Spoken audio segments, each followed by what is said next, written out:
السلام علیکم زما عزتمندو قدردانو مینوالو څنګه یې؟ امید لرم چې تاسو ټول به ښه یئ. دا تاسو ګورئ ځوان زلمی هلک دی، تور او موټ هلک دی د 25-26 سالو او په دې پوډرو او په دې آیسو باندې راړېدلی دی. زموږ د حکومت له پکار دی چې دې باره کې څه ناڅه قدم والي، کم سے کم دا کم بره نه دا راځي دغه کېږي دا ختم کړي. د پاکستان مستقبل دی، دا هر څه تباہ کېږي، هر څه ختمېږي. تاسو د دې هلک دا خبرې خپله واورئ، دا ویډیو تر اخره پورې وګورئ.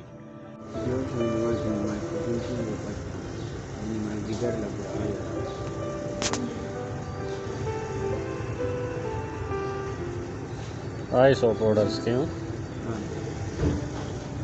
کله نه دې سټارټ کړی؟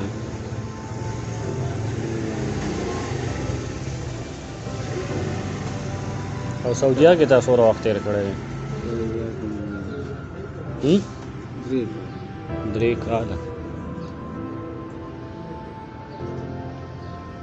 چې هغې نه هلته نه رالین بیا دې سټارټ کړل که مخکې نه دې کول؟ نو ولې دې سټارټ کړل؟ داسې څه غم و څه دغه و چې تا دا سټارټ کړل؟ څه غم و بیا هم؟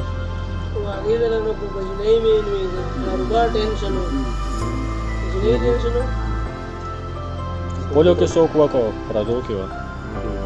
پردو کې وه تا ورپسې مور او پلار لېږلي وو؟ نه تلل ورپسې؟ ولې؟ نه پردي او د هغه دې کیسې خو تلي به وو ورپسې که نه؟ بل کلي نه راولو که نه مونږ کلي کې محله کې کړی شو بټاګړه کې بیا هغه کور یې مو اخیستی نه هغې کړی نیولې انډې نیولې معمولي نه نه یې کوم نه ډول نه یې کوم بیا پښتنو کې دا وې کوم ځای کې بیا کوم هغې سره زما خوښه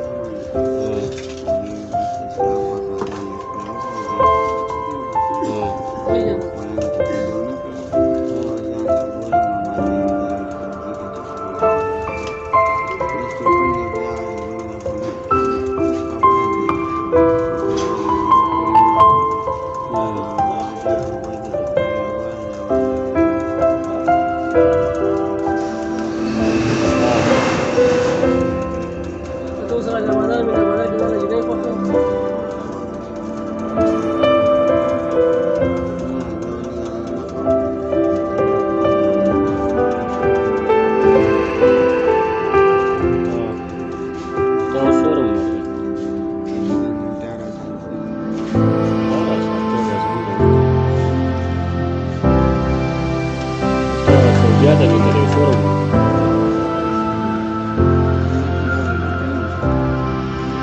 درې کاله دلته تنخوا دې څومره وه؟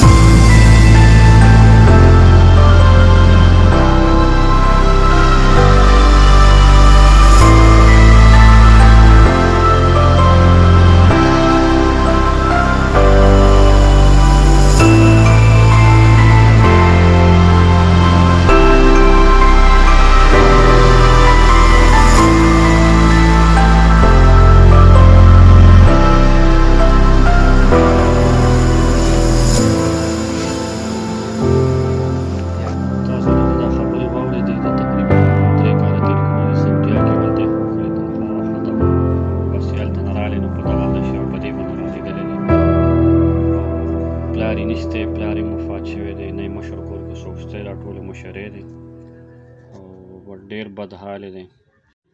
نور ویډیوز کتو لپاره تاسو زما چینل سبسکرایب کړئ او بیل آیکن پریس کړئ. ډېره مننه، ډېره شکریه.